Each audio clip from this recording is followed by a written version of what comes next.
درسقرآن.com آپ کے لیے پیش کرتا ہے تفسیر قرآن مولانا اسلم شیخو پوری صاحب کی آواز میں۔ اور اللہ کہتا ہے یاد کرنے کے لیے آسان، پڑھنے کے لیے آسان اور سمجھنے کے لیے آسان۔ اس کے علاوہ اس مقبول ویب سائٹ پر آپ سنیے معروف عالم دین کے اصلاحی بیانات۔ تو اسلام کا نظریہ یہ ہے انا للہ و انا الیہ راجعون۔ حمد و نعت، بچوں کے لیے اصلاحی کہانیاں اور بہت کچھ۔ محمد کا روزہ قریب آ رہا ہے، بلندی پہ اپنا نصیب آ رہا ہے۔ www.درسقرآن.com۔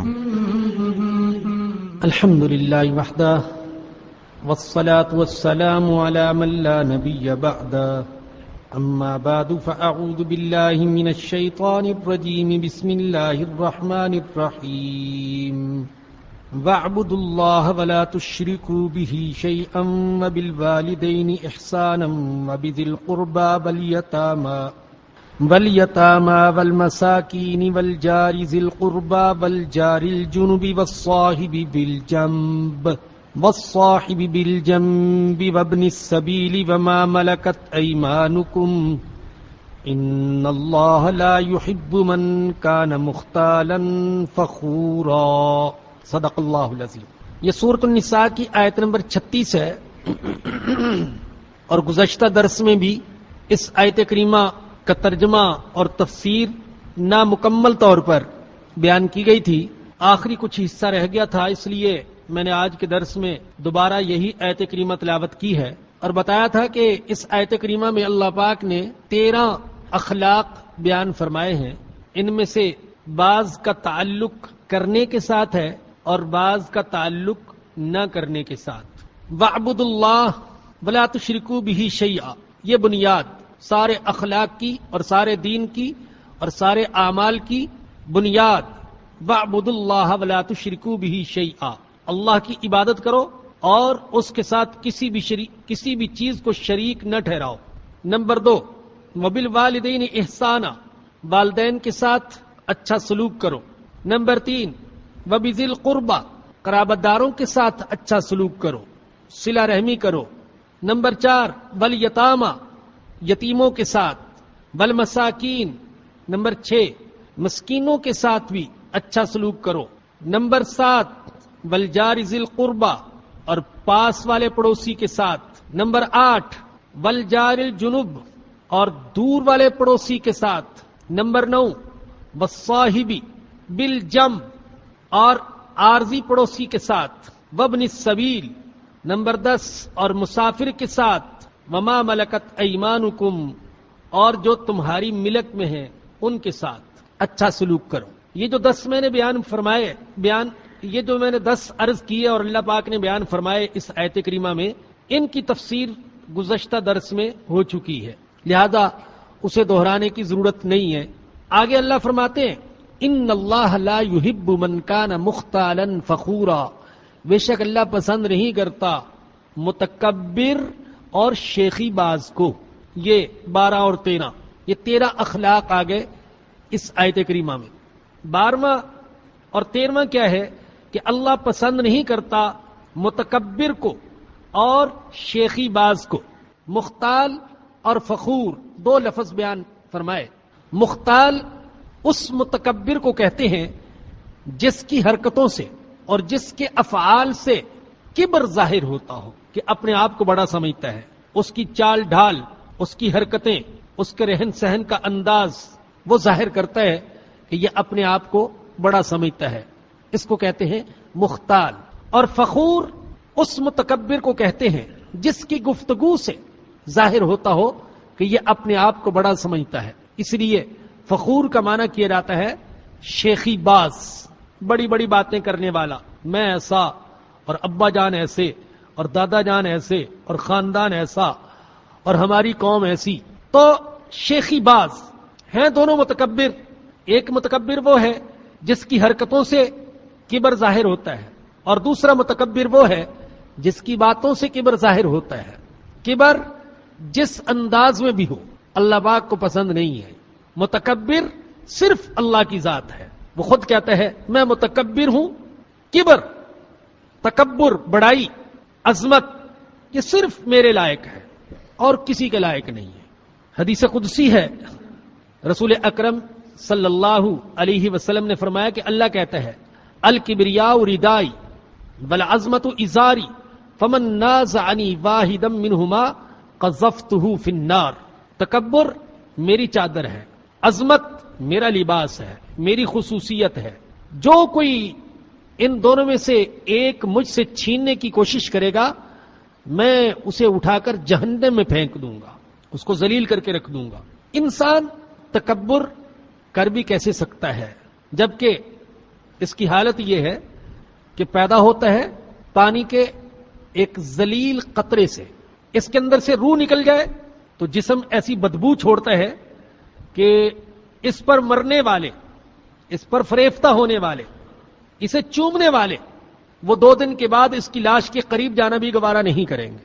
زندگی میں اس کی حالت یہ ہے کہ ویسے تو گردن اکڑتا ہے اور بات بات پر کہتا ہے مجھے جانتے نہیں میں کون ہوں، لیکن ذرا سا کوئی حادثہ پیش آ جائے، بخار، کوئی دوسری تکلیف، ایکسیڈنٹ، ٹانگ ٹوٹ جائے، ریڑھ کی ہڈی ٹوٹ جائے، ہاتھ ٹوٹ جائے، گردن کا کوئی موہرا ٹوٹ جائے تو لوتھڑا بنا رہتا ہے، ایک ایک چیز میں دوسروں کا محتاج. اسی لیے قرآن نے اور حدیث پاک نے مسلمان کو یہ تلقین کی ہے کہ وہ کسی صورت بھی تکبر نہ کرے. یہاں تک فرمایا ہمارے آقا حضرت محمد الرسول اللہ صلی اللہ علیہ وسلم نے لا يدخل الجنت من کان فی قلبہ مثقال ذرۃ من کبر، جس کے دل میں رائی کے دانے کے برابر بھی تکبر ہوگا وہ جنت میں داخل نہیں ہو سکتا. سورہ اسراء میں فرمایا ولا تمشی فی الارض مرحا، زمین پر اکڑ کر مت چلو، انک لن تخرق الارض ولن تبلغ الجبال طولا، نہ تو تم زمین کو پھاڑ سکتے ہو اور نہ گردن کو اونچا کر کے پہاڑوں کی بلندی تک پہنچ سکتے ہو. حیرت ہوتی ہے اس مسلمان پر جو قرآن پڑھتا ہے اور جو احادیث نبویہ سنتا ہے اور پھر بھی تکبر کرتا ہے. یہ ہمارے وڈیرے اور یہ ہمارے لیڈر سارے کے سارے تکبر میں مبتلا. ہر ایک کہتا ہے میں ہوں، میں نہیں جاتی، تو کبر میں مبتلا. اپنا انجام وہ پیش نظر نہیں ہے. یہاں یہ بات بھی سن لیجئے کہ وقار سے رہنا، سنجیدگی سے رہنا، صاف ستھرا رہنا، اچھا لباس پہننا، اچھے مکان میں رہنا اور اچھی سواری استعمال کرنا، اس کا نام تکبر نہیں ہے. اور یہ بھی جان لیں کہ فقیروں جیسا لباس پہن لینا، دھوتی پہن لینا یا لمبا چوغا پہن لینا یا عربوں جیسی توپ پہن لینا، قبا پہن لینا یا ملنگوں جیسے چیتھڑے پہن لینا بلکہ ننگے رہنا، یہ عاجز ہونے کی علامت نہیں ہے. یہ بات جان لیجئے. تکبر اللہ نے لباس میں نہیں رکھا. تکبر کا تعلق دل کے ساتھ ہے اور تقوی کا تعلق لباس سے نہیں ہے، تقوی کا تعلق دل کے ساتھ ہے. ہمارے آقا نے دل کی طرف اشارہ کرتے ہوئے فرمایا التقوی ہناک، تقوی یہاں ہے. بہت سے ایسے بھی ہوتے ہیں فنکار قسم کے، گردن ٹیڑھی کر کے چلتے ہیں اور اپنے آپ کو بہت بڑا سمجھتے ہیں، ملنگوں جیسا، فقیروں جیسا، اللہ والوں جیسا لباس پہن لیتے ہیں، لیکن دل میں یہ خیال ہوتا ہے ہم چما دیگر نیست، ہمارے جیسا کوئی اور نہیں ہے، ہمارے جیسا کوئی اور نہیں ہے. میں ترجمہ کیا کرتا ہوں کہ بھئی ہمارے استاد تو فرماتے تھے کہ جو یہ کہتا ہے ہم چما دیگر نیست، ہمارے جیسا کوئی دوسرا نہیں ہے، وہ اصل میں یوں کہتا ہے ہم چما ڈنگرے نیست، میرے جیسا کوئی ڈنگر اور حیوان نہیں ہے، سب سے اعلیٰ قسم کا گدا اور حیوان میں ہوں. جو یہ سمجھتا ہے کہ میرے جیسا اور کوئی نہیں. تو تکبر کا تعلق گاڑی کے ساتھ نہیں ہے، مکان کے ساتھ نہیں ہے، لباس کے ساتھ نہیں ہے، چشمے کے ساتھ نہیں ہے اور گھڑی کے ساتھ نہیں ہے. تکبر کا تعلق تو دل کے ساتھ ہے کہ دل میں اپنے آپ کو سمجھے کہ میں بڑا ہوں. اور تواضع کیا ہے کہ دل میں اپنے آپ کو سمجھے کہ میں سب سے چھوٹا ہوں، میں سب سے گناہگار ہوں، میں سب سے کم تر ہوں. بعض لوگ یہ سمجھتے ہیں کہ تواضع کا مطلب یہ ہے کہ زبانی جمع خرچ، زبانی جمع خرچ، بہت گناہگار ہوں، بڑا فقیر ہوں. یہ جو اس طرح کے الفاظ استعمال کرے تو گویا کہ بڑا متواضع انسان ہے. جان لیجئے یہ زبانی جمع خرچ کا نام بھی تواضع نہیں ہے. تواضع کا تعلق تو دل کے ساتھ ہے اور دل کا تعلق اللہ کے ساتھ ہے. اللہ جانتا ہے کہ یہ جو زبان سے کہہ رہا ہے کہ میں بڑا گناہگار ہوں، کیا دل میں بھی سمجھتا ہے؟ یہ نہیں. اسی لیے علماء نے تواضع کی تعریف کی ہے. تواضع کیا ہے؟ خدرا حقیر دانستن، نہ کہ گفتن. تواضع اپنے آپ کو حقیر سمجھنے کا نام ہے، اپنے آپ کو حقیر کہنے کا نام نہیں ہے کہ حقیر ہوں، فقیر ہوں، پر تقصیر ہوں. ایسی کافیہ بندی کر رکھی ہے اور دل میں کچھ بھی نہیں. بتائیے رہا تھا کہ اچھا لباس، اچھی سواری یا اچھا مکان پسند اگر کوئی کرتا ہے تو اس کا یہ مطلب نہیں ہے کہ وہ متکبر ہے. یہ تو اپنے اپنے ذوق کی بات ہے. چنانچہ حدیث میں آتا ہے جب اللہ کے نبی نے یہ فرمایا کہ جس کے دل میں رائی کے دانے کے برابر تکبر ہوگا وہ جنت میں داخل نہیں ہو سکتا، تو صحابہ کرام ڈر گئے. اور صحابہ کرام تو ڈرنے والے لوگ تھے، واقعی ڈرنے والے لوگ تھے اور اپنا محاسبہ کرنے والے لوگ. میں اور آپ جب ایسی آیات اور احادیث پڑھتے اور سنتے ہیں تو ایک دوسرے کی طرف دیکھتے ہیں، یہ متکبر ہے، وہ متکبر ہے. اپنا جائزہ نہیں لیتے کہ کہیں میرے دل میں بھی تو تکبر نہیں ہے. اور صحابہ کرام اپنا جائزہ لیتے تھے. چنانچہ جب انہوں نے یہ سنا تو پریشان ہو گئے اور سوچنے لگے کہ ہم میں سے بعض جو اچھا لباس پسند کرتے ہیں، اچھا جوتا پسند کرتے ہیں، کہیں وہ متکبرین میں تو شامل نہیں ہے. چنانچہ ایک صاحب نے سوال کیا، ان الرجل یحب ان یکون ثوبہ حسنا ونعلہ حسنا. یا رسول اللہ، ہم میں سے بعض ایسے ہیں جو پسند کرتے ہیں ان کا لباس اچھا ہو، جوتا اچھا ہو، تو کیا یہ بھی تکبر ہے؟ تو آپ نے فرمایا ان اللہ جمیل یحب الجمال. اللہ خوبصورت ہے اور وہ خوبصورتی کو پسند کرتا ہے. اللہ جمیل ہے اور جمال کو پسند کرتا ہے، صفائی کو پسند کرتا ہے، نظافت کو پسند کرتا ہے. لہذا اگر تم میں سے کوئی صاف ستھرا رہتا ہے تو یہ تکبر کی علامت نہیں ہے. اللہ اکبر. آگے کیا فرمایا؟ الذین یبخلون ویأمرون الناس بالبخل ویکتمون ما آتاہم اللہ من فضل. یہ اللہ کا کلام ہے میرے بھائیوں.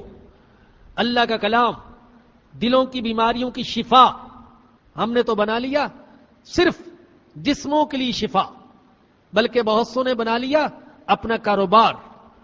تعویذ گنڈے، آیتیں لکھ لکھ کر دو اور فیسیں وصول کرو امت سے. بس کسی سے جوڑو، کسی سے توڑو، بس یہ قرآن بن گیا. لیکن اللہ کا کلام تو دلوں کی بیماریاں دور کرنے کے لیے آیا ہے.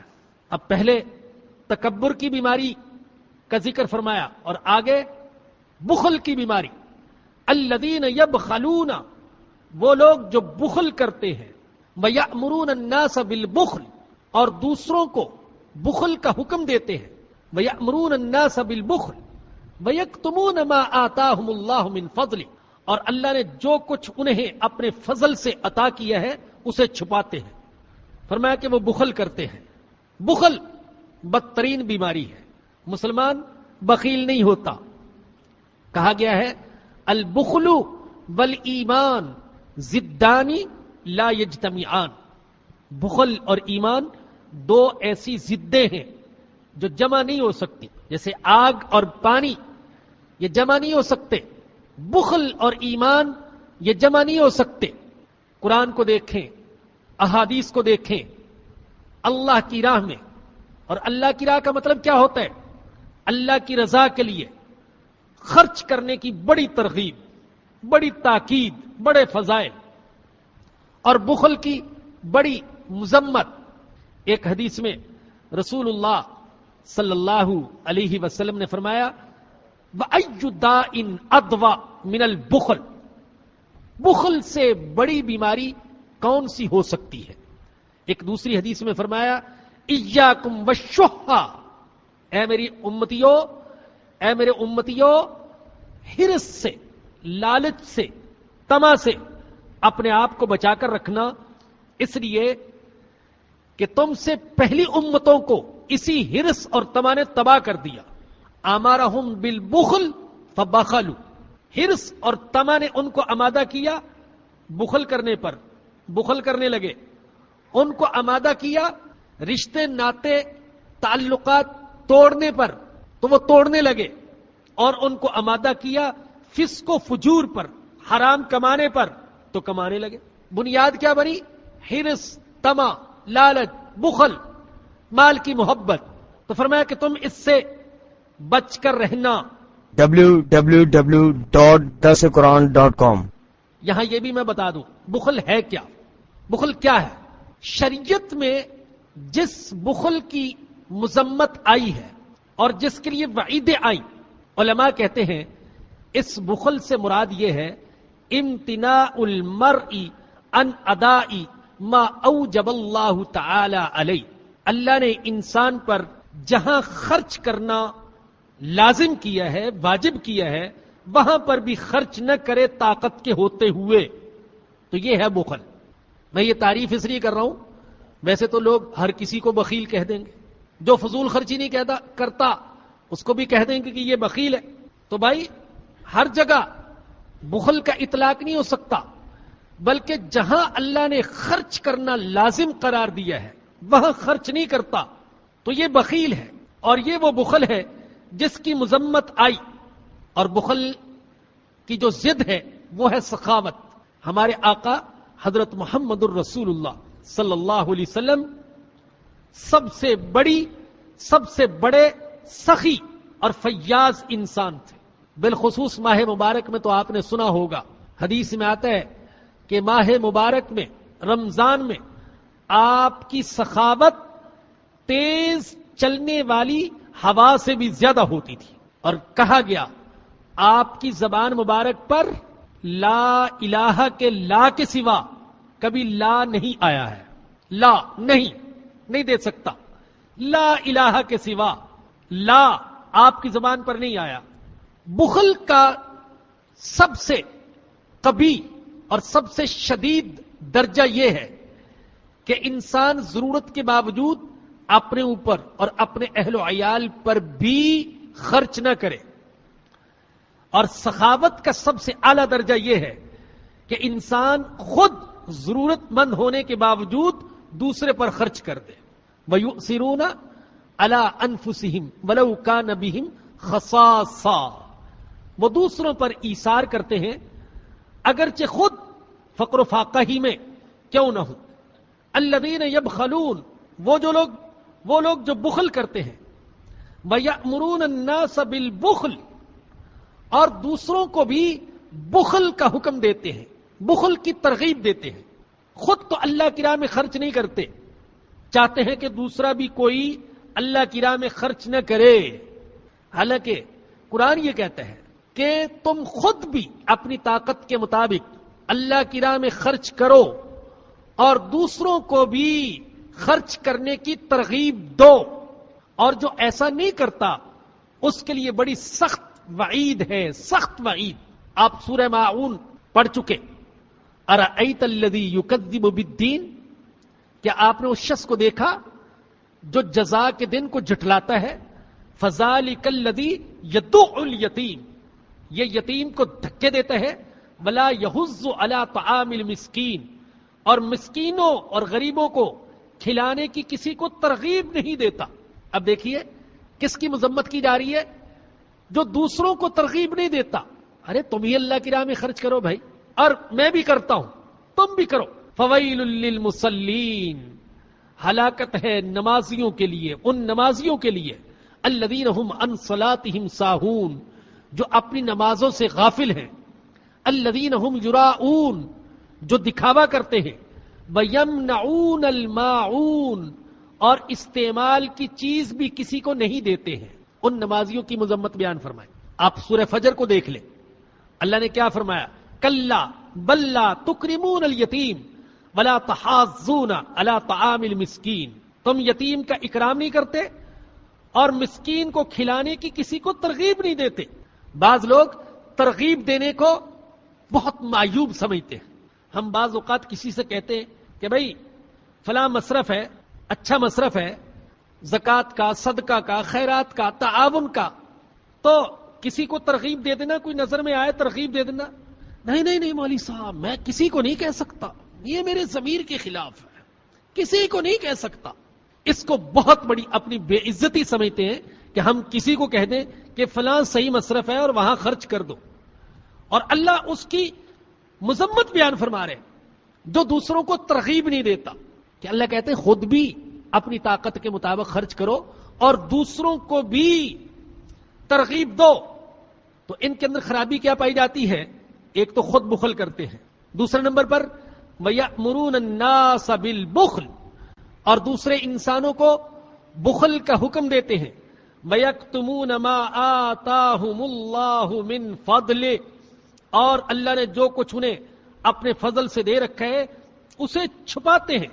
بخیل کی کوشش یہ ہوتی ہے کہ اول تو میں اس طرح رہوں لوگوں کے سامنے کہ کسی کو پتہ نہ چلے کہ اس کے پاس کچھ پیسہ ہے، کوئی بینک بیلنس ہے، گھر میں سونا چاندی جمع کیا ہوا ہے، یا اس کا کاروبار اچھا ہے، کسی کو پتہ نہ چلے. لباس میں بھی ایسا، کھانے پینے میں بھی ایسا، رہن سہن میں بھی ایسا کہ کوئی اس کو یہ نہ سمجھے کہ یہ کھاتا پیتا انسان ہے اور اللہ پاک کا اس کے اوپر بڑا فضل ہے. اور بعض ایسے ہیں کہ زبان سے ہمیشہ اپنی بدحالی ہی کا شکوہ کرتے رہتے ہیں. جب بھی پوچھے وہ کہیں گے مندہ جا رہا ہے مولوی صاحب، مندہ جا رہا ہے، 2 سال سے مارکیٹ بیٹھی ہوئی ہے، دکان چلتی نہیں ہے، کاروبار چلتا ہی نہیں ہے. جیسے میں نے عرض کیا تھا بھائی، آپ کو سنایا تھا، ہمارے ایک دوست اسی قسم کے ایک بخیل کے پاس گئے، مسجد کی تعمیر کے لیے ان کو کہا تعاون کریں، تعلق تھا ان سے، جان پہچان تھی، ایسے نہیں گئے تھے. تو انہوں نے اپنے حالات سنانے شروع کیے، بہت پریشان ہوں. کہتے اتنی پریشانی انہوں نے ظاہر کی کہ میری جیب میں جو کچھ تھا میں نے کہا کہ آپ تو مجھ سے زیادہ مستحق ہیں، یہ قبول فرما لیجئے. ہاں، تو بعض ایسی اپنی غربت کا اظہار کرتے ہیں گویا کہ بیچارہ لقمے کو ترس رہا ہے اور اللہ نے اس کو کچھ بھی نہیں دی. جبکہ اللہ کیا چاہتا ہے؟ اللہ چاہتا ہے کہ میں نے اپنا فضل اگر تمہیں عطا کیا ہے تو وہ فضل تمہاری گفتگو میں، تمہارے لباس میں اور تمہارے کھانے پینے میں بھی نظر آنا چاہیے. ایک حدیث میں آتا ہے ایک صحابی آئے، پراگندہ لباس، فقیرانہ ہیئت. حضور اکرم صلی اللہ علیہ وسلم نے پوچھا ارے بھائی تمہارے پاس کچھ نہیں ہے؟ کہنے لگے بہت کچھ ہے. گنوانا شروع کیا، اتنی بھیڑ بکریاں اور اتنا فلاں سامان اور اتنا فلاں. تو آپ نے فرمایا ان اللہ تعالی یحب ان یرا اثر نعمتہ علی عبدہ، ان یرا اثر نعمتہ علی عبدہ.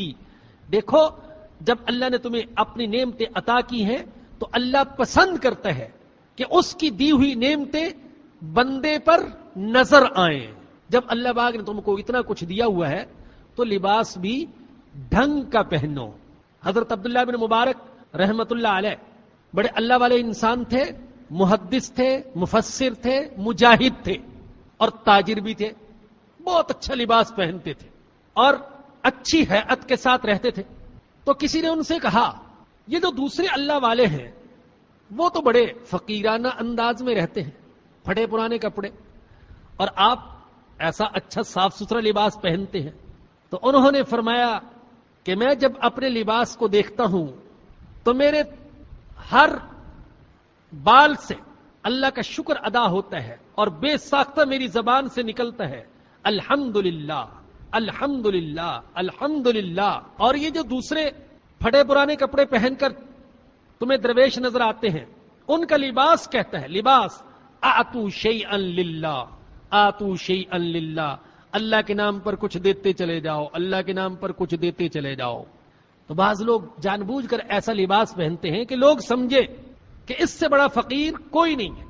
تو بالخصوص جو امام اور خطیب اور مقتدا لوگ ہیں ان کو اس قسم کے لباس پہن کر انسانوں کے سامنے نہیں آنا چاہیے.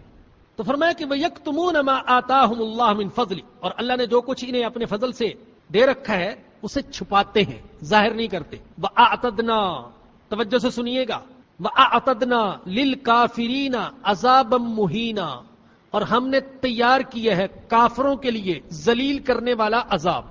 تعجب کی بات ہے، ذکر ہو رہا ہے بخیل کا اور دوسروں کو بخل کی ترغیب دینے والے کا اور اللہ کی نعمت کو چھپانے والے کا، اور اللہ کیا کہہ رہے ہیں؟ یہ نہیں کہا کہ ہم نے بخیلوں کے لیے عذاب تیار کیا ہے، بلکہ فرمایا کہ ہم نے کافروں کے لیے عذاب تیار کیا ہے۔ کیوں؟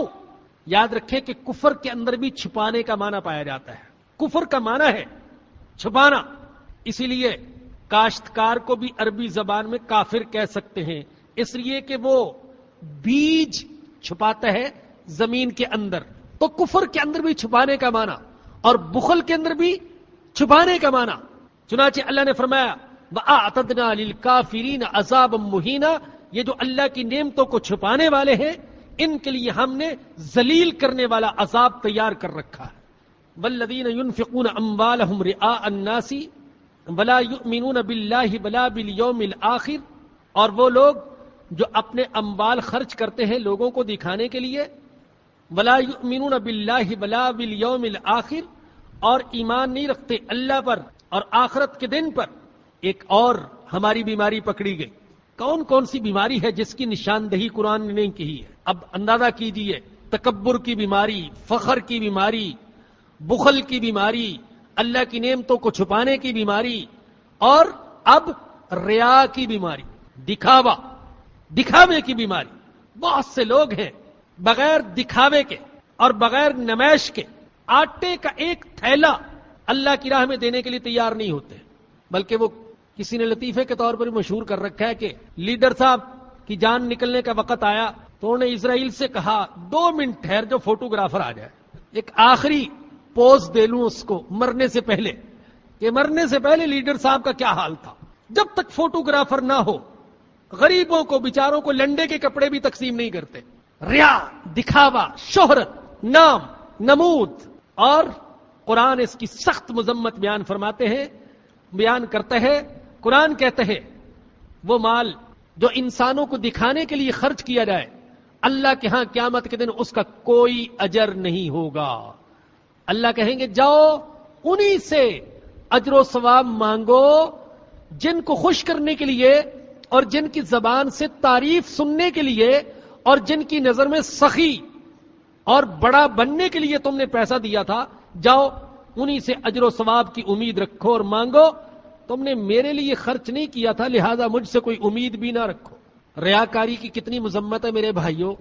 مشہور حدیث ہے، آپ نے سنی ہوگی، رسول اکرم صلی اللہ علیہ وسلم نے فرمایا الثلاثۃ الذین هم اول من تسجر بهم النار، سب سے پہلے 3 شخص ایسے ہوں گے جن کو دوزخ میں ڈالا جائے گا۔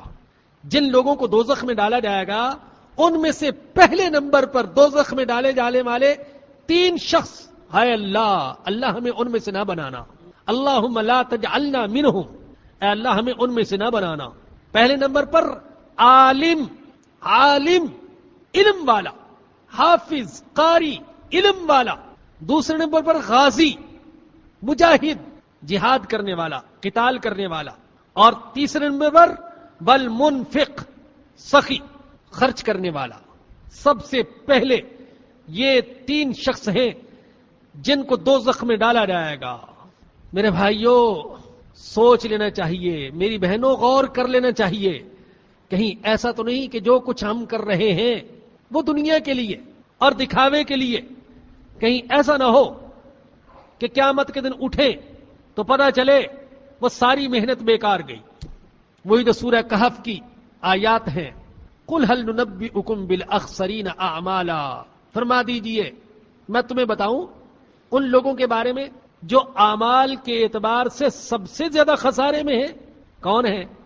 اللہ خود فرماتے ہیں الذین ضل سعیہم فی الحیات الدنیا، جن کی کوششیں دنیا کی زندگی میں ضائع چلی گئی، وہم یحسبون انہم یحسنون صنعا، اور وہ یہ سمجھتے رہے کہ ہم بڑے اچھے کام کر رہے ہیں۔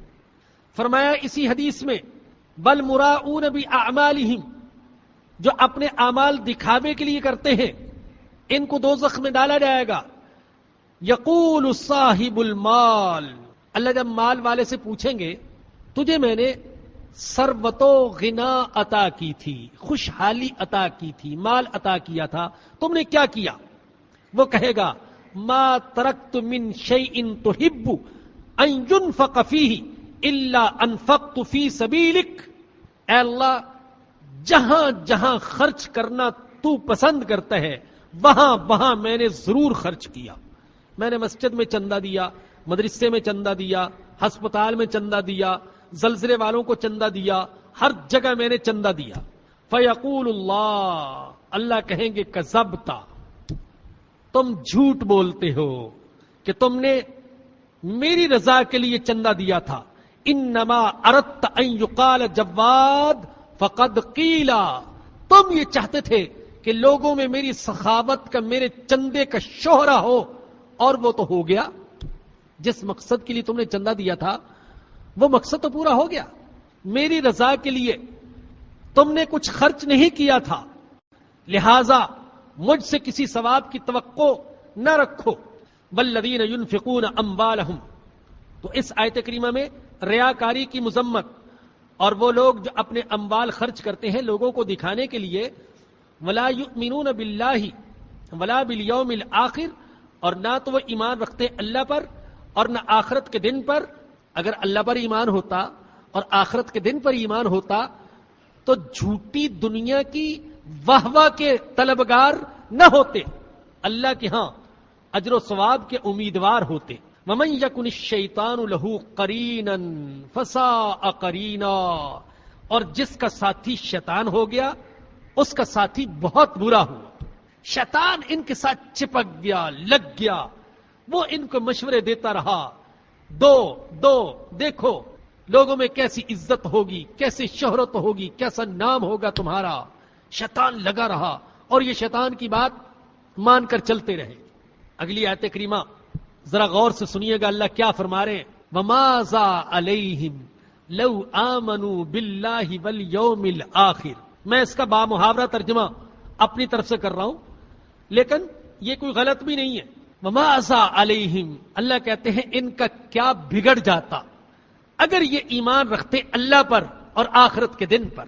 ارے کیا بگڑ جاتا تمہارا کہ تم جو کچھ کرتے میرے لیے کرتے، دنیا کے لیے نہ کرتے. جو کچھ کرتے وہ آخرت کو سامنے رکھ کر کرتے، اس گندی دنیا کو سامنے رکھ کر نہ کرتے. وَأَنفَقُوا مِمَّا رَزَقَهُمُ اللَّهُ، اور اس میں سے خرچ کرتے جو کس نے دیا؟ اللہ نے دیا. ارے کیا سمجھتا ہے جو کچھ تیرے پاس ہے یہ تیرا ہے؟ نہیں، یہ مسلمان کی سوچ نہیں ہے میرے بھائی کہ جو کچھ میرے پاس ہے یہ میرا ہے. مسلمان کی سوچ یہ ہے کہ جو کچھ میرے پاس ہے یہ اللہ کا ہے. میں اللہ کا، میرے جسم کا ایک ایک عضو اللہ کا، میری زندگی اللہ کی، میری ایک ایک سانس اللہ کی، میری نظر کی ایک ایک جھلک اللہ کی، میری زبان کا ایک ایک لفظ اللہ کا، میرے پاس رزق کا ایک ایک لقمہ یہ اللہ کا، میرے گھر میں ایک ایک چیتھڑا اور کپڑا یہ اللہ کا، میری اولاد یہ اللہ کی، میرے مکان کی ایک ایک اینٹ وہ اللہ کی. میں کون ہوں؟ یہ تو اس کا کرم ہے کہ مجھے اس نے یہاں عزت کی جگہ پر بٹھا دیا.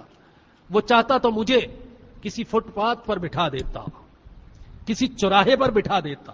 وَأَنفَقُوا مِمَّا رَزَقَهُمُ اللَّهُ. یہ ہے مسلمان کی سوچ. مال دیا ہوا اللہ کا، دینا بھی اللہ کے لیے ہے، اسی کا دیا ہوا ہے، اسی کے لیے دینا ہے، کسی کا دیا ہوا نہیں ہے اور کسی کو خوش کرنے کے لیے دینا بھی نہیں ہے. کیا ایک ایک لفظ کو دیکھیں کیسے، کیا اللہ کا کلام ہے. پھر سنیں وَمَاذَا عَلَيْهِمْ، ان کا کیا بگڑ جاتا اگر یہ ایمان رکھتے اللہ پر اور آخرت کے دن پر اور خرچ کرتے اس میں سے جو ان کو اللہ نے دیا ہے. وَكَانَ اللَّهُ بِهِمْ عَلِيمًا، اور اللہ ان کو خوب جانتا ہے. اللہ خوب جانتا ہے. ہو سکتا ہے یہ دنیا کے سامنے ظاہر کرے کہ میں جو کچھ کر رہا ہوں وہ اللہ کے لیے کر رہا ہوں، لیکن اللہ جانتا ہے کہ یہ میرے لیے کر رہے ہیں یا دنیا کے لیے کر رہے ہیں. وَكَانَ اللَّهُ بِهِمْ عَلِيمًا، اللہ ان کو خوب جانتا ہے. دنیا کو دھوکہ دے سکتے ہیں مگر اللہ کو دھوکہ نہیں دے سکتے. قربان جائیے اللہ کے کلام پر. آگے فرمایا ان اللہ لا یظلم مثقال ذرہ. ارے میری راہ میں اور میری رضا کے لیے خرچ کرنے والوں اور میری رضا کے لیے دین کی خدمت کرنے والوں اور میری رضا کے لیے جہاد کرنے والوں، اگر تم میرے لیے عمل کرتے تو یہ عمل کبھی ضائع نہیں جاتا. کیوں؟ ان اللہ لا یظلم مثقال ذرہ. اللہ ذرہ کے برابر بھی ظلم نہیں کرتا. ذرے کے برابر بھی اللہ ظلم نہیں کرتا. بعض دوسرے مذاہب میں ایسے دیوتاؤں کا تصور رہا اور ایسی دیویوں کا تصور جو سختی کی علامت تھی اور ظلم کی علامت تھی. جیسے ہندوؤں کے ہاں درگا دیوی اور کالی ماتا، یہ ہمارے ہاں بھی کالی مائی اور کالی ماتا وغیرہ کے الفاظ رائج ہو گئے، اور یہ علامت ہے کس کی؟ سختی کی اور ظلم کی. لیکن مسلمانوں کا خدا الحمدللہ ظالم نہیں ہے. مسلمانوں کا خدا سخت نہیں ہے. مسلمانوں کا خدا عادل ہے، رحمان ہے، رحیم ہے، کریم ہے، ودود ہے، شکور ہے، رزاق ہے، فتاح ہے، علیم ہے، باسط ہے، رافع ہے، معز ہے. اللہ پاک کے جتنے بھی نام ہیں نا، 99 نام جو آپ جانتے ہیں، اللہ پاک کے جتنے بھی نام ہیں، اللہ پاک کے جتنے بھی نام ہیں، 99 کے 99 نام، یہ بندوں پر اللہ کی محبت کو ظاہر کرتے ہیں. اللہ کا ایک نام بھی ایسا نہیں جو معاذ اللہ کے ظالم ہونے کو اور اللہ کے سخت ہونے کو ظاہر کرتا ہو. تو فرمایا کہ ان اللہ لا یظلم مثقال ذرہ. اللہ رائی کے دانے کے برابر بھی ظلم نہیں کرتا.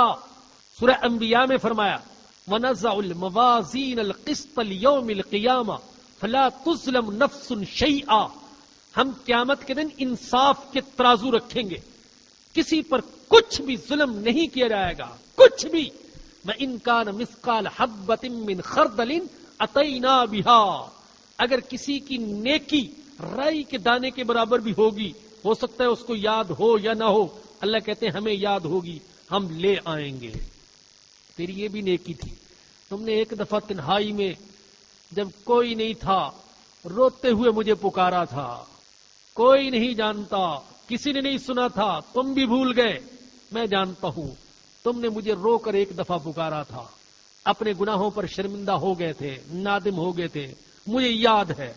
میں نے تیرا وہ آنسو بھی محفوظ کر رکھا ہے، میں نے وہ تیرا توبہ کا کلمہ بھی محفوظ کر رکھا ہے. میں اللہ ہوں، میں ظلم کرنے والا نہیں ہوں، میں نیکی کو محفوظ کرنے والا ہوں. اللہ اکبر. اور آگے فرمایا کہ وَإِن تَكُ حَسَنَةً يُضَاعِفْهَا. تمہاری نیکیوں کو ضائع تو وہ کیا کرے گا، بلکہ ایک نیکی ہوگی تو اس کو دگنا کر دیتا ہے. ایک نیکی ہوگی تو اس کو وہ دگنا کر دے گا. حضرت ابو ہریرہ رضی اللہ عنہ سے روایت ہے کہ میں نے رسول اللہ صلی اللہ علیہ وسلم کو یہ فرماتے ہوئے سنا. آپ نے فرمایا کہ ان اللہ سبحانہ یعطی عبدہ المؤمن بالحسنۃ الواحدہ الفی حسنہ. اللہ اپنے مومن بندے کو ایک نیکی کے بدلے میں 2000 نیکیاں عطا کرے گا. اور پھر آپ نے یہ آیت کریمہ پڑھی وَإِن تَكُ حَسَنَةً يُضَاعِفْهَا. اور اگر ایک نیکی ہوگی تو اسے دگنا کر دے گا. وَيُؤْتِ مِن لَّدُنْهُ أَجْرًا عَظِيمًا. اور دے گا اپنے پاس سے. مِن لَّدُنْهُ کا کیا مطلب ہے؟ اپنے پاس سے، استحقاق کے بغیر. ایک تو ہے کہ دیا جا رہا ہے کسی عوض میں، کسی صلے میں، یہ نہیں، اپنے پاس سے بغیر استحقاق کے دے گا. کیا دے گا؟ اجرن عظیما، بہت بڑا اجر. حضرت ابو ہریرہ رضی اللہ عنہ نے عجیب بات فرمائی. فرماتے ہیں جب اللہ کہتے ہیں کہ میں اجر عظیم دوں گا، وہ اجر بہت بڑا ہوگا. اللہ کا تو اجر قلیل بھی بہت بڑا ہے، اللہ کا اجر قلیل بھی بہت بڑا ہے، اور جسے اللہ کہہ رہے ہیں کہ اجر عظیم ہوگا، اس کا اندازہ کوئی کر ہی نہیں سکتا کہ وہ کتنا بڑا اجر ہوگا. وَيُؤْتِ مِن لَّدُنْهُ أَجْرًا عَظِيمًا. اور آخری آیت، آخری سے پہلی آیت آج کے درس کی. اللہ اکبر. فَكَيْفَ إِذَا جِئْنَا مِن كُلِّ أُمَّةٍ بِشَهِيدٍ وَجِئْنَا بِكَ عَلَى هَٰؤُلَاءِ شَهِيدًا. اس وقت کیا حال ہوگا، اس وقت کیا منظر ہوگا جب ہم ہر امت میں سے ایک گواہ لائیں گے. وَجِئْنَا بِكَ عَلَىٰ هَٰؤُلَاءِ شَهِيدًا، اور اے محمد صلی اللہ علیہ وسلم آپ کو ان پر گواہ بنا کر لائیں گے. کیا منظر ہوگا جب ہم ہر امت میں سے ایک گواہ لائیں گے اور آپ کو ان پر گواہ بنا کر پیش کریں گے. یہ قیامت کے منظر کا بیان ہے کہ ہر نبی اپنی اپنی امت کے نیک اور بد اعمال پر بطور گواہ کے پیش ہوگا. ہر نبی اپنی اپنی امت کے نیک اور بد اعمال پر بطور گواہ کے پیش ہوگا، اور خود ہمارے آقا حضرت محمد الرسول اللہ صلی اللہ علیہ وسلم بھی اپنی امت پر گواہ بن کر پیش ہوں گے. حدیث میں آتا ہے ایک دن حضرت عبداللہ بن مسعود رضی اللہ تعالی عنہ حضور اکرم صلی اللہ علیہ وسلم کے سامنے سورۃ النساء پڑھ رہے تھے. یہی سورت جو ہم پڑھ رہے ہیں، سورۃ النساء. جب اس آیت کریمہ پر پہنچے تو اللہ کے نبی کی آنکھوں سے آنسو ٹپکنے لگے، اور آپ نے فرمایا حسبنا، کافی ہے، بس رک جاؤ عبداللہ، رک جاؤ. اور آپ رونے لگے. امام قسطلانی رحمت اللہ علیہ فرماتے ہیں نبی کریم صلی اللہ علیہ وسلم کے رونے کی وجہ یہ تھی کہ آپ کے سامنے قیامت کا منظر آ گیا. ہائے، قیامت کا منظر آ گیا، اور ساتھ ہی یہ بھی یاد آ گیا کہ میری امت کے بے عمل اور بد عمل بھی آئیں گے اور مجھے ان پر گواہی دینا ہوگی. قیامت کا منظر اور یہ سوچ کر کہ میری امت کے بے عمل اور بد عمل بھی آئیں گے اور مجھے ان پر گواہ بنا کر کھڑا کیا جائے گا، تو اس لیے حضور رو پڑے. میرے بھائیوں، میری بہنوں، ہم میں سے ہر ایک اس ماہ مبارک میں اپنا جائزہ لے، اپنا محاسبہ کرے، تنقیدی نظر ڈالیے. خدا را اس برکت والے مہینے کو ایسے ہی نہ جانے دیجیے افطار پارٹیوں میں اور کھانے پینے میں اور دکھاوے اور ریاکاری میں نہ جانے دیجیے. خدا را اپنا تزکیہ کیجیے، اپنا محاسبہ کیجیے، اپنا جائزہ لیجیے. کیا ہم اس قابل ہیں کہ قیامت کے دن حضور اکرم صلی اللہ علیہ وسلم کا سامنا کر سکے؟ کیا ہم اس قابل ہیں؟ علامہ اقبال نے کہا تھا، بڑا دردناک شعر کہا، مکن رسوا حضور خواجہ مارا، مکن رسوا حضور خواجہ مارا، حساب من یہ چشم او نہاں گیر. اللہ سے دعا کرتے ہوئے کہتے ہیں، اے اللہ قیامت کے دن حضور کے سامنے رسوا نہ کر دینا، اے اللہ قیامت کے دن حضور کے سامنے رسوا نہ کر دینا.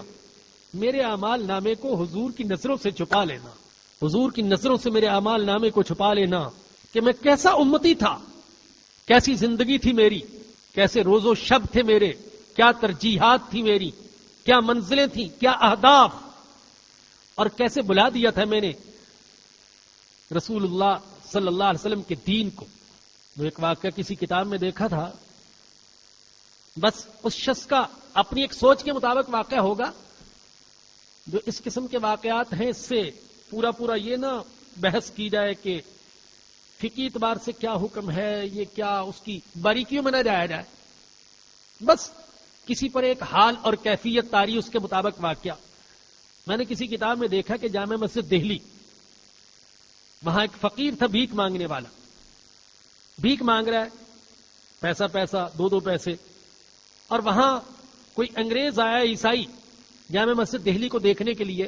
اس کا پرس گر گیا جس میں اچھی خاصی موٹی رقم تھی. اس نے اٹھا لیا، وہ دیکھ کر چلا گیا.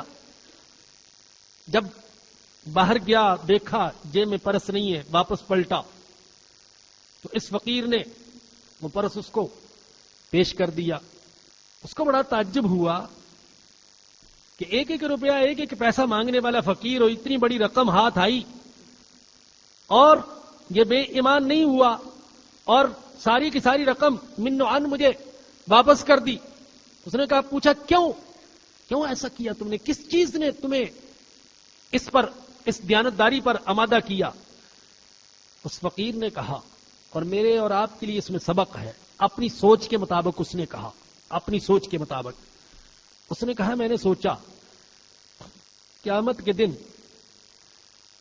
اگر عیسیٰ علیہ السلام نے شکوہ کر دیا کہ آپ کے امتی نے میرے امتی کی چوری کی تھی، تو کہیں میرے حضور کو حضرت عیسیٰ علیہ السلام کے سامنے شرمندہ نہ ہونا پڑ جائے، میرے محبوب کو، میرے آقا کو قیامت کے دن حضرت عیسیٰ علیہ السلام کے سامنے شرمندہ نہ ہونا پڑے کہ میرے امتی نے بددھیانتی کی تھی، ان کے امتی کی، ان کا نام لینے والے کی۔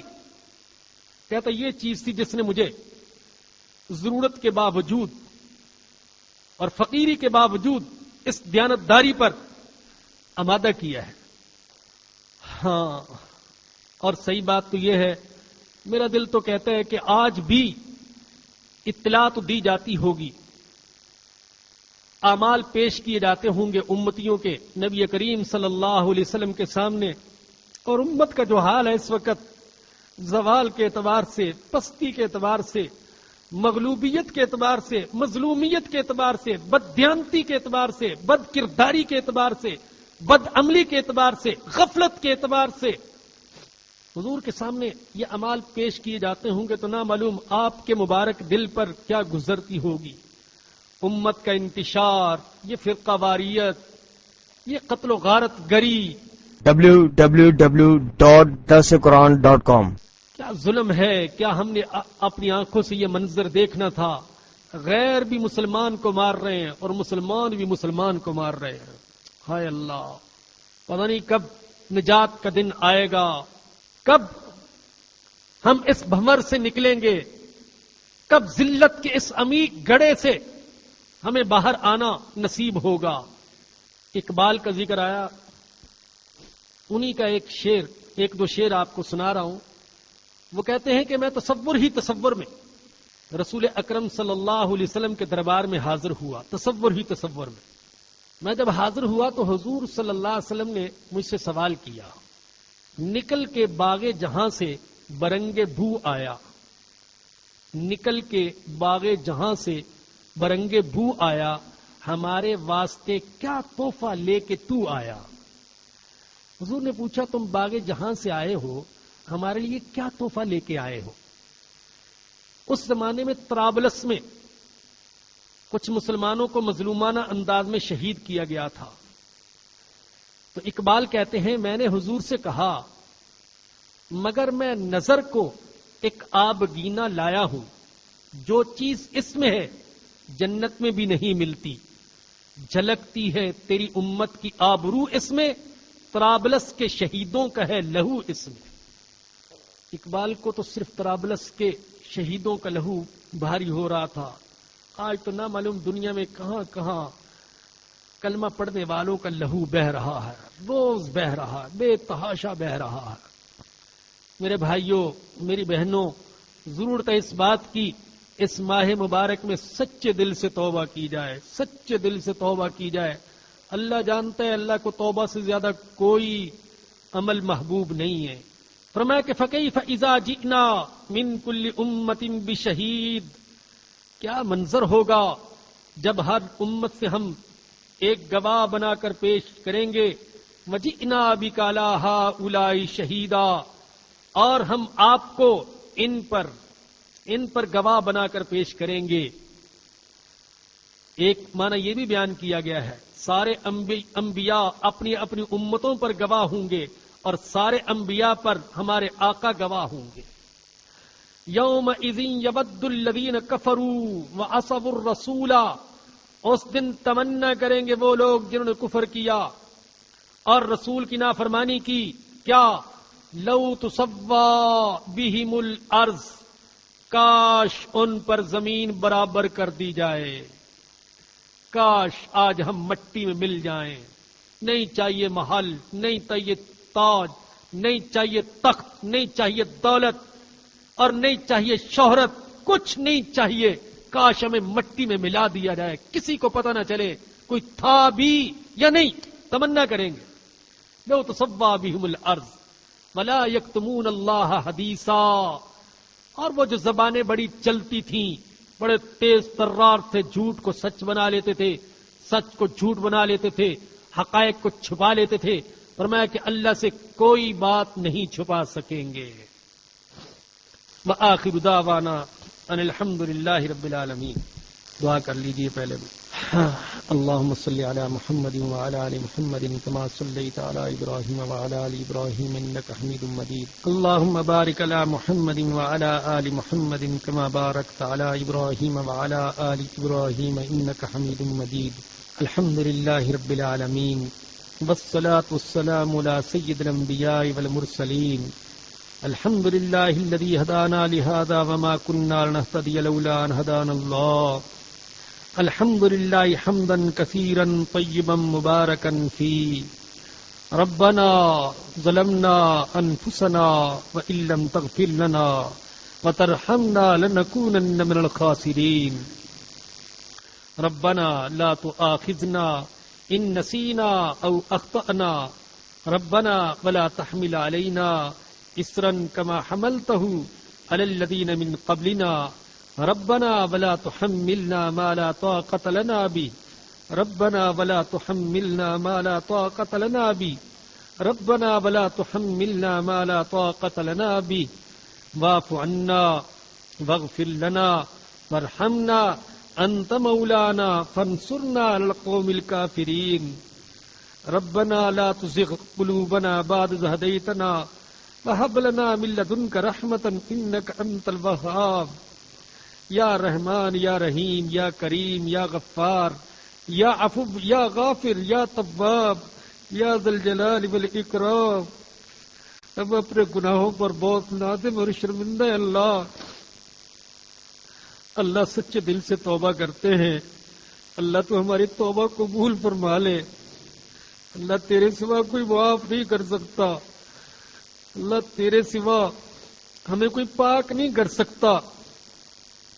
اے اللہ ہمارا پورا جسم گناہوں کی گندگی سے ناپاک ہو چکا. ہماری نظریں ناپاک، کان ناپاک، زبانیں ناپاک، ہاتھ پاؤں ناپاک، دل ناپاک، دماغ ناپاک. یا اللہ تو پاک فرما دے. اللہ گناہوں کی گندگی سے پاک فرما دے. اللہ تیرے سوا کوئی پاک نہیں کر سکتا. یا اللہ تو پاک فرما دے. یا اللہ ہماری توبہ قبول فرما لے. اللہ اگر تو نے معاف نہ کیا اللہ ہم تباہ ہو جائیں گے. اللہ ہمیں تباہی سے بچا لے، خسارے سے بچا لے اللہ، ہلاکت سے بچا لے اللہ. یا رب آپ کی رحمت کی کوئی حد نہیں. یا اللہ آپ ہمیں معاف کر دیں گے، آپ کے کچھ جائے گا نہیں. یا اللہ ہمارا کام بن جائے گا. اللہ معاف فرما دیجئے. یا اللہ گزشتہ زندگی میں جو غفلتیں کوتاہیاں ہوئیں معاف فرما دیجئے. اور جو زندگی کے کچھ دن باقی ہیں یا رب العالمین آپ کی رضا کے مطابق بسر کرنے کی توفیق عطا فرما دیجئے. آپ راضی ہو جائیے. یا اللہ آپ کو راضی کرنا ہماری زندگی کا سب سے بڑا مقصد بنا دیجئے. اللہ ساری دنیا ناراض ہو جائے مگر آپ ناراض نہ ہوں. یا رب العالمین ہماری یہ سوچ بنا دیجئے. یا رب العالمین ہمارے متعلقین کی، ہمارے اہل و عیال کی یہ سوچ بنا دیجئے. یا رب ہمیں بدل دیجئے. اللہ ہمیں بدل دیجئے. اللہ جی ہمیں بدل دیجئے. ہمارے دل دماغ خیالات ترجیحات بدل دیجئے. ہمارے دن رات بدل دیجئے. ہماری زندگی بدل دیجئے. اللہ ہمارے گھر بدل دیجئے. اللہ ہمارے اہل و عیال کو بدل دیجئے. ہمارے متعلقین کو، رشتہ داروں کو بدل دیجئے. اے اللہ اپنی رضا کے مطابق بدل دیجئے. اپنی محبت عطا فرما دیجئے. ہمارے سینے بنجر ہیں، خالی ہیں. یا رب آپ اپنی محبت عطا فرما دیجئے. یا اللہ اپنی محبت عطا فرما دے. یا اللہ اپنے حبیب پاک کی محبت عطا فرما دے. یا اللہ اس دین کی محبت عطا فرما دے جس دین پر ہمارے آقا صلی اللہ علیہ وسلم نے اپنی ساری زندگی قربان کر دی. یا اللہ اس دین کی ایک ایک چیز سے، ایک ایک حکم سے محبت عطا فرما دیجئے. آقا کی ایک ایک ادا سے محبت عطا فرما دیجئے.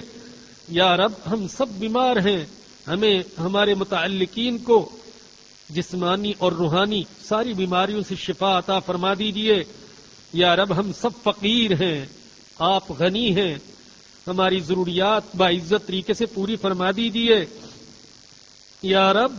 امت مسلمہ زوال کی حالت میں یا رب پستی کی حد ہو گئی، ذلت کی حد ہو گئی یا رب، کوئی عزت کی صورت میں پیدا فرما دیجئے یا اللہ، امت کو ذلت سے نکال دیجئے، پستی سے نکال دیجئے، عالم اسلام کو اچھی قیادت عطا فرما دیجئے، پاکستان کو اچھی قیادت نصیب فرما دیجئے یا رب، سعودیہ کو اچھی قیادت نصیب فرما دیجئے یا رب، عالم اسلام کو اچھے قائدین نصیب فرما دیجئے یا اللہ، دین کا درد رکھنے والے، مسلمانوں کی محبت رکھنے والے، اے اللہ غیروں کی آنکھوں میں آنکھیں ڈال کر باتیں کرنے والے، اے اللہ رہنما عطا فرما دیجئے، کرم فرما دیجئے، رحم فرما دیجئے، قرآن کو ہمارے دلوں کی بہار بنا دیجئے، آنکھوں کا نور بنا دیجئے، غموں اور پریشانیوں کا علاج بنا دیجئے، ہمارے مرحومین کی مغفرت فرما دیجئے، ان کے گناہوں کو معاف فرما دیجئے، نیکیوں کو قبول فرما لیجئے یا رب العالمین۔ یہ درس کا جو سلسلہ کئی سالوں سے چل رہا ہے یا اللہ، اس میں آنے والے حضرات و خواتین کو ان کی یا اللہ اپنی شان کے مطابق جزائے خیر عطا فرمائیے اور یا اللہ ان کو مستفید ہونے کی توفیق عطا فرمائیے۔ اس درس کی دعوت دینے والوں، اس درس کا انتظام کرنے والوں کی کوششوں کو قبول فرما لیجئے، ان کے کاروبار میں، ان کے اعمال میں، ان کی زندگی میں برکت پیدا فرما دیجئے یا رب العالمین۔ مرتے دم تک ہر چھوٹی بڑی ضرورت آپ سے مانگنے کی توفیق عطا فرما دیجئے یا رب، برکتوں والا مہینہ ہے یا اللہ، بہت سوں کو نوازا جائے گا یا اللہ، ہمیں محروم نہ رکھیے گا یا اللہ، ہم کو بھی نواز دیجئے گا، ہم فقیر ہیں، غریب ہیں، قابل رحم ہیں، اے اللہ قابل رحم ہیں، آپ سے سوال کرتے ہیں یا رب، ہمیں محروم نہ فرمائیے گا یا اللہ، اس ماہ مبارک کی برکتوں اور رحمتوں سے ہم کو مستفید ہونے کی توفیق عطا فرما دیجئے اور محروم نہ فرمائیے گا۔ کل حضرت مولانا حسن جان صاحب کو شہید کر دیا گیا، اور بھی جتنے بھی علماء شہید ہوئے یا رب العالمین، سب کی مغفرت فرما دیجئے، سب کے درجات کو بلند فرما دیجئے، دینی اداروں، دینی شخصیات، دینی مکاتب، مساجد اور مدارس کی اپنے فضل و کرم سے حفاظت فرمائیے یا رب، کرم فرما دیجئے، رحم فرما دیجئے، معاف فرما دیجئے، قیامت کے دن حضور اکرم صلی اللہ علیہ وسلم کی شفاعت عطا فرما دیجئے گا یا اللہ، ہمیں نیک بنا دیجئے، ہماری نسلوں کو نیک بنا دیجئے یا رب۔ حاضرین اور حاضرات جتنے بھی آج کے درس میں شریک ہیں، جو بھی درس کے سننے والے ہیں، ان کی جائز تمناؤں کو، ان کی دلی دعاؤں کو آپ سے بہتر کوئی نہیں جانتا یا رب، سب کی جائز ضروریات کو پورا فرما دیجئے، جائز خواہشات کو پورا فرما دیجئے۔ ربنا آتنا فی الدنیا حسنۃ وفی الآخرۃ حسنۃ وقنا عذاب النار۔ ربنا تقبل منا انك انت السميع العليم وتب علينا انك انت التواب الرحيم۔ صلی اللہ تعالی علی رسولہ وخیر خلقہ سیدنا و مولانا محمد وآلہ وصحبہ واہل بیتہ اجمعین، آمین برحمتک یا ارحم الراحمین۔ درس قرآن کا کتابچہ، قرآن و حدیث کے پیغام کو عام کرنے کے لیے باہر سے فری لیتے جائیں، بھائی ضرور لے کر جائیے گا درس قرآن کا کتابچہ، قرآن حدیث کے پیغام کو عام کرنے کے لیے۔ رمضان مبارک کے مہینے میں صرف 25 روپے میں 2 CDs حاصل کریں ایک جیسی۔ اسی طریقے سے آج سورہ رحمان کا ایک سیٹ صرف 50 روپے میں حاصل کریں اور اس کے ساتھ حج کے بیانات پر مبنی CD مفت حاصل کریں۔ 2 کیسٹ کا خصوصی سیٹ جو پہلے بھی اعلان کیا گیا تھا لیکن 10 سیٹ سے کم نہیں دے رہے تھے، آج 2 سیٹ بھی دے رہے ہیں، صرف 30 روپے میں 2 کیسٹ کا سیٹ، کم از کم 2 سیٹ ضرور خریدے جائیں۔ یہ جتنے بھی اعلان ہوتے ہیں یہ کوئی بھی کاروباری اعلان نہیں ہوتا، یہ یاد رکھیں۔ میں تو الحمدللہ اس میں سے 1 روپیہ بھی کبھی نہیں لیتا اور نہ اس کا امیدوار ہوں۔ جو ساتھی اس کا انتظام کرتے ہیں وہ بھی اپنی جیب ہی سے لگاتے ہیں، ورنہ اس میں سے 1 روپیہ بھی نہیں کماتے ہیں، یہ آپ مطمئن رہیں۔ اس طریقے سے باہر آپ نکلیں گے تو یہ ایک تعارف کے نام کا کتابچہ آپ کو ملے گا، یہ ضرور لیتے جائیے گا اور اس کا مطالعہ بھی کیجیے گا اور اللہ توفیق دے تو پھر مجھ سے رابطہ کیجیے گا. باقی مسائل وغیرہ آپ کو پتا ہے کہ بھئی یہاں بتایا نہیں جاتے، وقت تھوڑا ہوتا ہے. سوال ایک سن لیجئے. یہ فرماتے ہیں کہ المنتقم اور الزار، منتقم انتقام لینے والا، الزار نقصان دینے والا. دیکھیے منتقم کسی ظالم سے انتقام لینا یہ ظلم نہیں ہے، ظالم سے انتقام لینا یہ عدل ہے، یہ رحم ہے، مظلوموں پر رحم ہے. اس لیے یہ نام بھی اللہ کی سختی کو ظاہر نہیں کرتا. اسی طریقے سے وہ جو اللہ کے دین کو نقصان پہنچائیں ان کو نقصان پہنچانا یہ بھی ظلم اور سختی نہیں ہے، یہ بھی اللہ کے عدل کی علامت ہے. ایک اعلان ضروری یہ ہے کہ جامع مسجد توابین میں جمعے کا بیان 1:15 سے 1:45 بجے تک ہوتا ہے. رمضان مبارک میں خصوصی بیان ہو رہے ہیں اور خواتین کے لیے شرکت کا اہتمام ہے، تو آپ شرکت کر سکتے ہیں جن حضرات کا دل چاہتا ہو. اس طریقے سے آخری عشرے میں توابین میں گزشتہ سال کی طرح تعلیمی اور تربیتی اعتکاف ہوگا. جگہ ہمارے ہاں محدود ہے، جو حضرات اعتکاف کا ارادہ رکھتے ہوں وہ جلد از جلد اپنے نام جو ہے وہاں درج کروا لیں. درسقرآن.com آپ کے لیے پیش کرتا ہے تفسیر قرآن مولانا اسلم شیخو پوری صاحب کی آواز میں. اور اللہ کہتے ہیں یاد کرنے کے لیے آسان، پڑھنے کے لیے آسان اور سمجھنے کے لیے آسان. اس کے علاوہ اس مقبول ویب سائٹ پر آپ سنیے معروف عالم دین کے اصلاحی بیانات. تو اسلام کا نظریہ یہ ہے انا للہ و انا الیہ راجعون. حمد و نعت، بچوں کے لیے اصلاحی کہانیاں اور بہت کچھ. محمد کا روزہ قریب آ رہا ہے، بلندی پہ اپنا نصیب آ رہا ہے. www.darsequran.com